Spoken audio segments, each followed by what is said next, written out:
Oke, Assalamualaikum warahmatullahi wabarakatuh. Kembali lagi di Data Science Series tentang Emotion Recognition bagian yang keempat. Di seri yang ketiga, kita kemarin sudah membahas mengenai feature extraction ya. Kita sudah bahas dua tipe representasi. Di situ ada back-overt dan TF-IDF. Nah, kali ini kita akan belajar mengenai emotion recognition sebagai text classification. Gampangannya kalau di sini adalah bagaimana kalau misalnya kita punya tweet ya, raw data, kemudian kita bisa memprediksi emosi dari tweet tersebut, apakah masuk dari anger, joy, sad, atau fear. Oke. Nah, case emotion recognition ini masuk ke dalam klasifikasi atau lebih tepatnya text classification, karena yang diprediksi adalah berupa kelas gitu ya, predefined kelas. Jadi kelasnya sudah ditentukan, apakah itu labelnya fear, joy, anger, atau sad. Nah, di sini sebetulnya kalau misalnya kita mau melakukan klasifikasi ya secara umum, ini saya ambilkan grafiknya dari nltk.org. Grafik ini menggambarkan bagaimana proses teks klasifikasi yang umum dilakukan. Nah, ini case-nya adalah tentang supervised learning ya. Supervised learning ini berarti ada proses training dengan menggunakan label data. Nah, kemarin kan yang kita sudah olah gitu ya di seri kedua dan seri ketiga itu menggunakan data yang sudah ada labelnya. Nah, secara umum di sini text classification ini terdiri dari dua modul. Modul yang pertama disebut dengan modul training dan yang kedua disebut modul prediction atau testing. Modul training ini prosesnya adalah seperti ini ya. Jadi inputnya adalah berupa data yang sudah mempunyai label. Jadi kalau dalam case emotion recognition, maka input itu berupa raw data, raw tweet, dan juga labelnya ya. Jadi emosi dari tiap tweet tersebut yang sudah di label manual atau diberikan manual oleh human. Oke, kemudian dari sini, dari input ini input ini berarti berupa data ya, berupa tweet. Kemudian step yang kedua di sini ada feature extraction.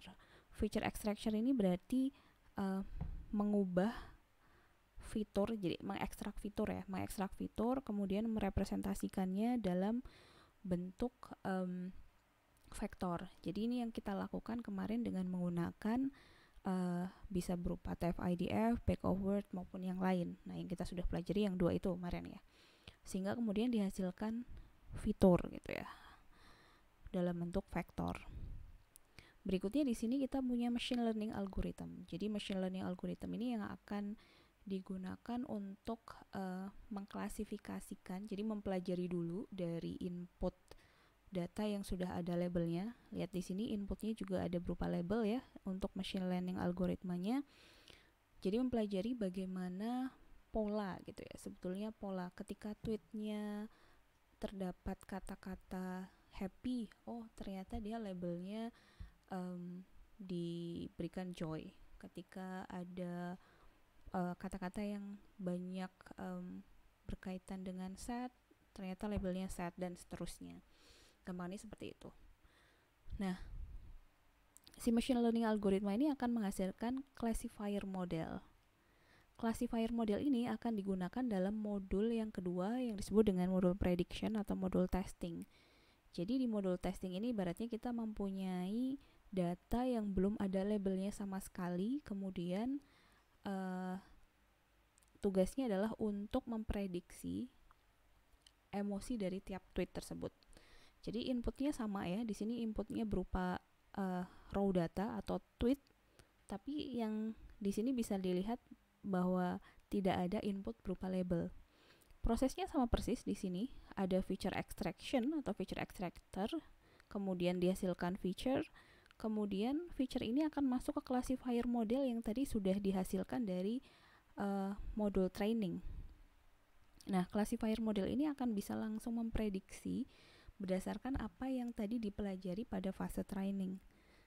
Nah, dari sini akan dihasilkan predicted label. Oke.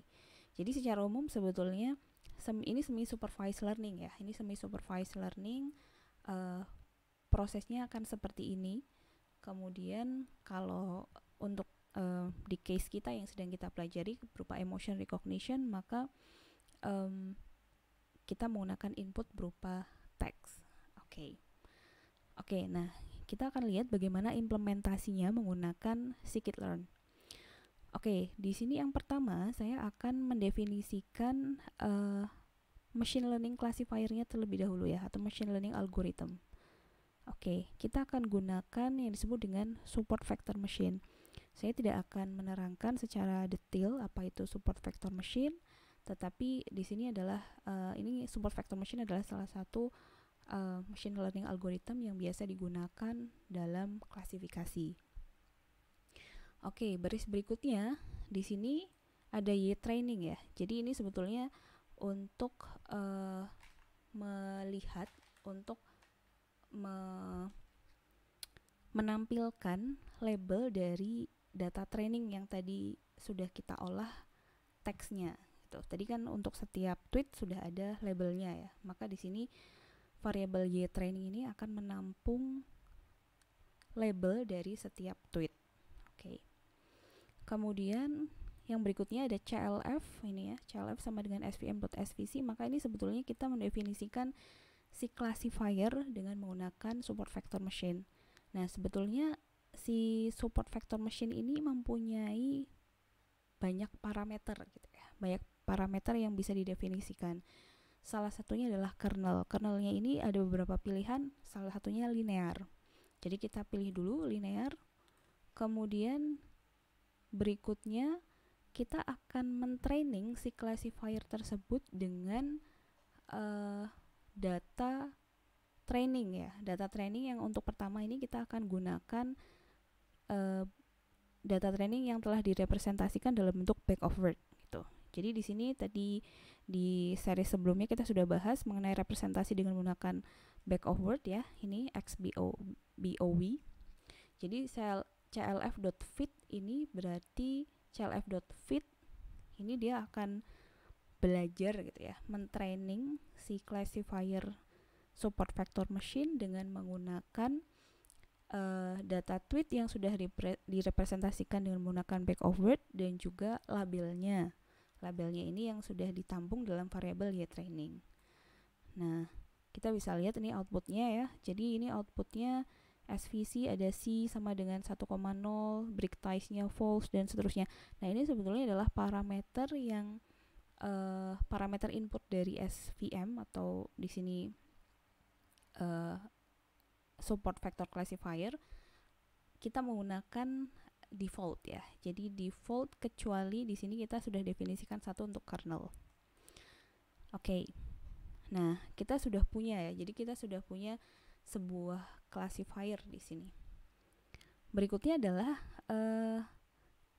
kita sudah punya model ya, berarti di sisi ini kita sudah punya ini classifier model. Berikutnya kita akan melakukan prediction.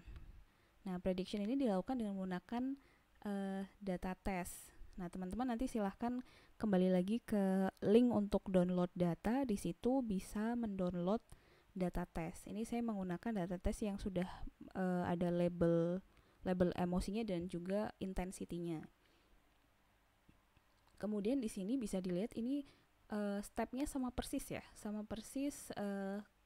ketika meload data dengan menggunakan pandas gitu ya, read CSV, sama persis pada proses training untuk data training maksudnya.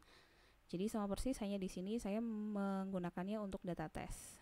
Oke, nah ini kurang lebih seperti ini dan kita bisa lihat di sini untuk keempat kelas ya, masih yang FIR ini paling banyak dibandingkan kelas yang lain ya. Paling banyak dibandingkan kelas yang lain. Ada 995, kemudian Anger dan Joy di angka 700-an dan Sadness di angka 600-an. Oke, step berikutnya, kemudian kita sama persis juga seperti ketika kita melakukan cleaning pada data training, maka kita juga harus melakukan cleaning pada data test.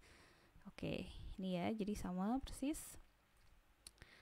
Oke, kemudian bisa dilihat ini hasil dari cleaningnya seperti ini. Nah, setelah datanya di clean, maka berikutnya adalah kita harus merepresentasikan data test itu dalam bentuk representasi back of word. Karena untuk yang pertama ini kita menggunakan back of word representation. Nah, ingat di sini kita sudah membuat factorizer ya untuk back of word yang convectorizer sebelumnya, sehingga kita tinggal mentransform data raw yang berupa teks ke dalam bentuk di sini XBOW test ini berupa vektor ya, numerical vector. Kemudian juga kita mendefinisikan satu variabel ytest yang menampung label dari data test. Oke, sampai di sini kita sudah ready ya, classifier modelnya sudah ada, kemudian data testnya juga sudah ada. Nah, step berikutnya sebelumnya kita tinggal melakukan prediksi. Tapi agar kita bisa tahu seberapa baik prediksi yang dibuat oleh si classifier model, si SVM tadi, kita akan belajar dulu mengenai cara mengevaluasinya. Nah, dalam klasifikasi ini ada beberapa matriks yang common digunakan. Ini biasanya ada 3 ya, ada 4 sih, akurasi, precision, recall, dan F1 score. Nah, biasanya hasil prediksi ini bisa deskripsikan gitu ya, ditampilkan dalam bentuk sebuah matriks yang disebut confusion matrix. Jadi confusion matrix ini ibaratnya bisa menampilkan seberapa banyak prediksi yang tepat atau prediksi yang tidak tepat gitu ya. Nah, di sini ada beberapa istilah. Jadi kalau misalnya yang actual ini berarti label yang diberikan oleh human ya. Jadi yang label yang seharusnya. Kemudian predicted ini adalah label yang diberikan oleh classifier model. Jadi dalam kasus ini misalnya ini biner ya. Jadi klasifikasi biner, ada positif, negatif, ada 2 kelas. Jika kelas yang diprediksi itu positif, kemudian actualnya memang positif, maka disebut dengan true positif. Tetapi jika predictednya positif, tapi actualnya negatif, disebut dengan false positif. Oke.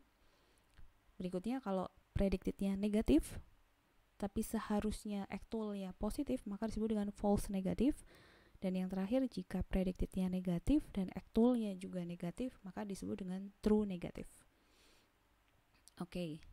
Nah, ini disebut confusion matrix dalam kasus klasifikasi untuk 2 kelas ya, atau binary classification.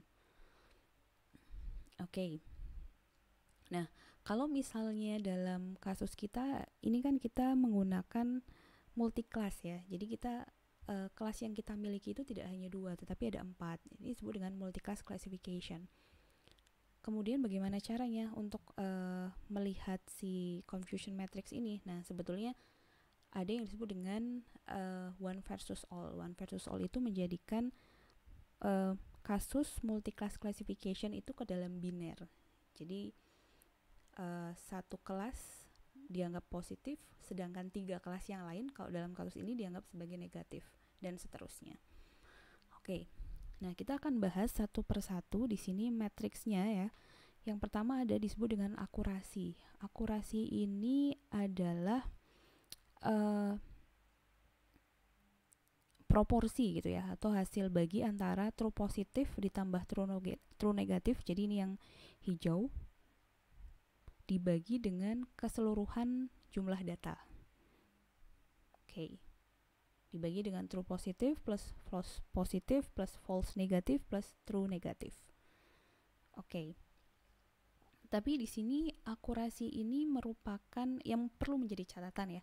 Akurasi ini merupakan matriks yang cocok digunakan untuk klasifikasi jika data yang kita punya itu cukup balance, well balance itu berarti jumlah datanya antar kelas itu tidak terlalu beda ya.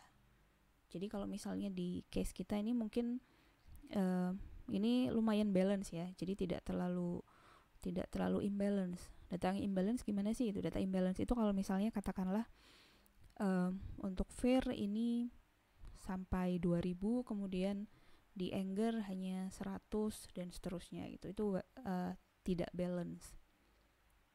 Kenapa akurasi ini cocok digunakan untuk data yang balance tetapi tidak cocok untuk yang kelas imbalance?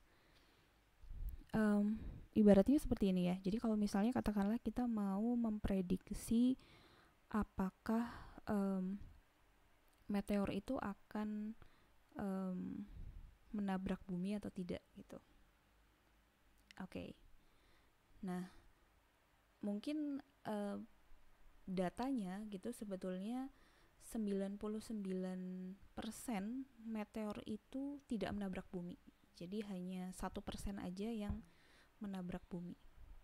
Nah, kita bisa maksudnya kalau misalnya kita katakanlah tidak mempunyai data yang akurat, tidak mempunyai model klasifikasi yang bagus juga, kita bisa menebak secara ibaratnya random gitu ya. Oke, kita bilang aja kalau 99% ya tidak akan menabrak bumi.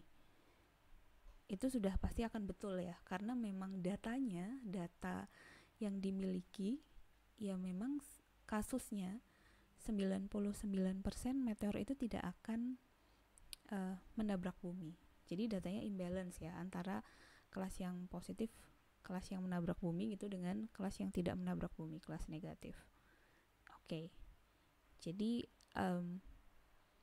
kurang representatif dalam kasus ketika datanya imbalance.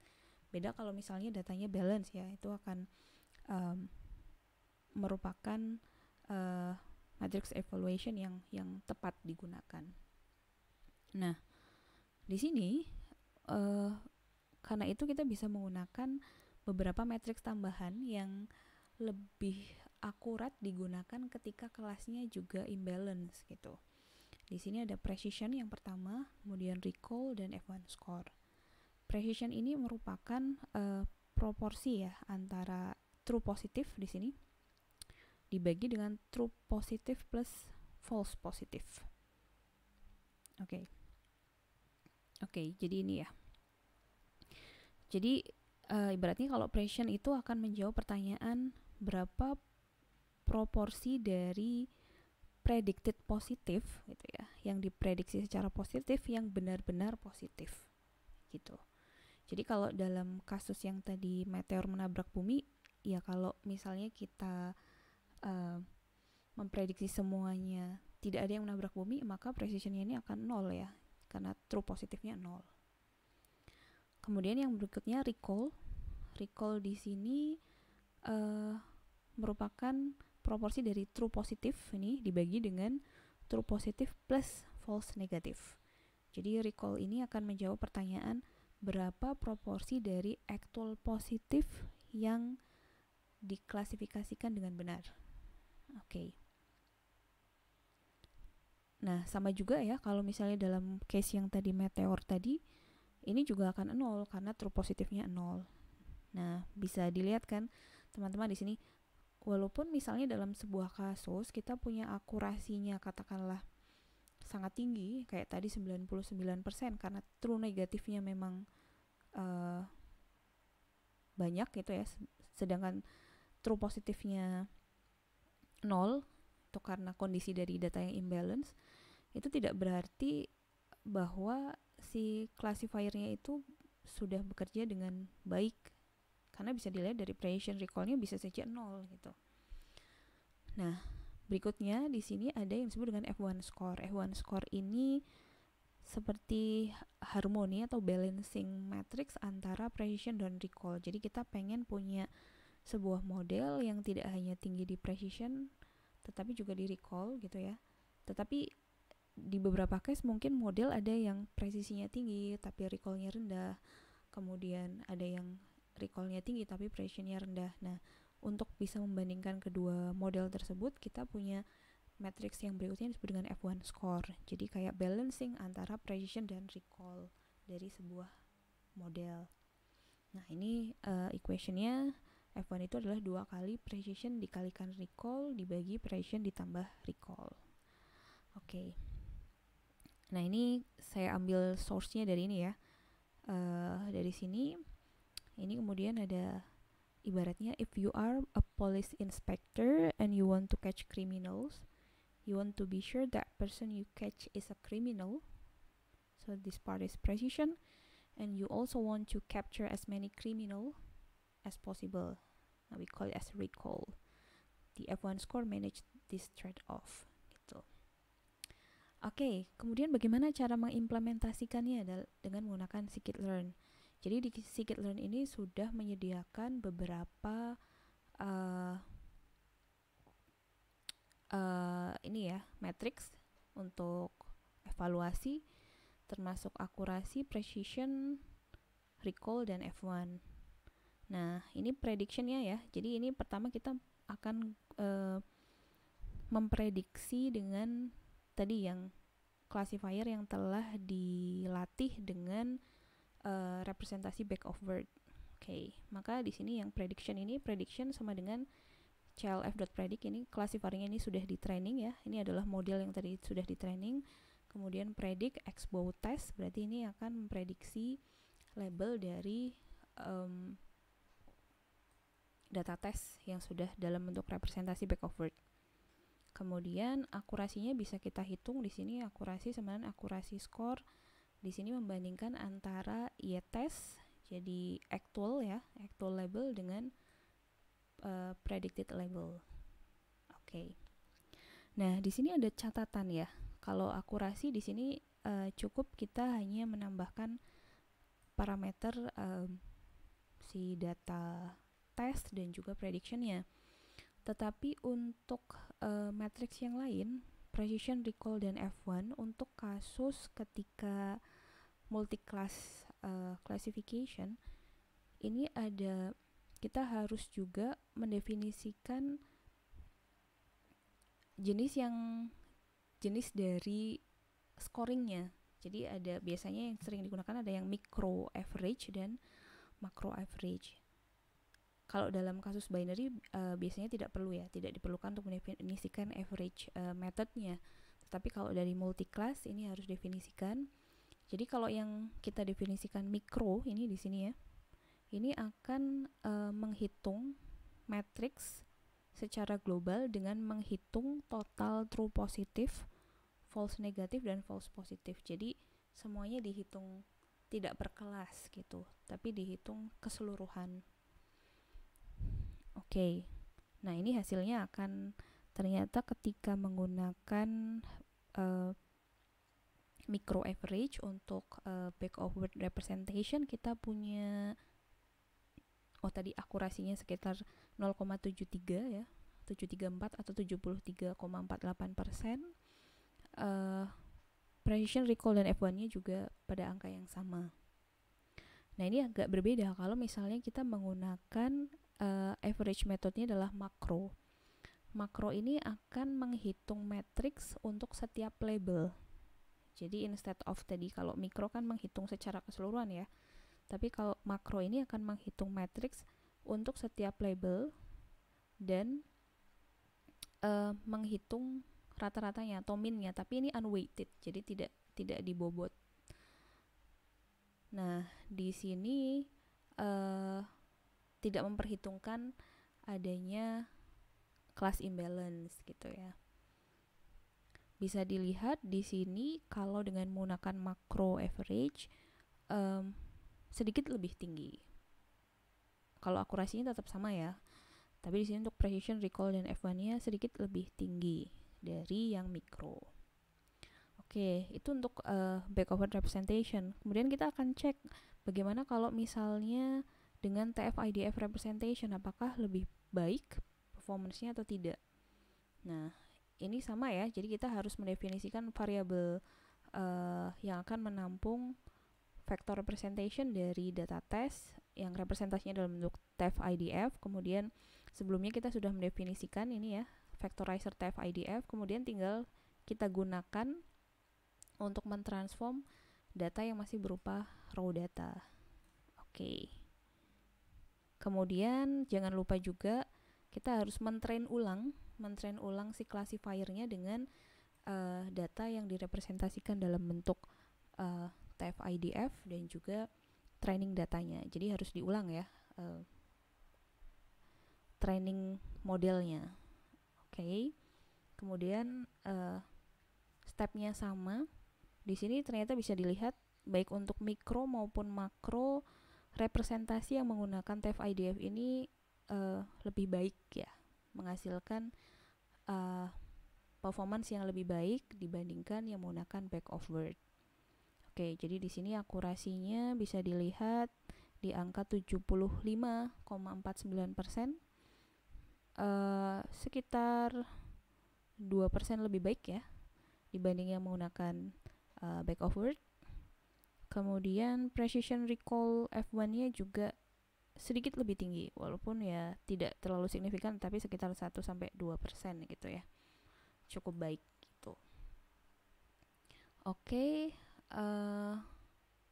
itu yang kita bahas ya untuk di video kali ini. Jadi kita sudah tahu bagaimana cara melakukan klasifikasi di sini untuk case emotion recognition dengan data yang berupa teks.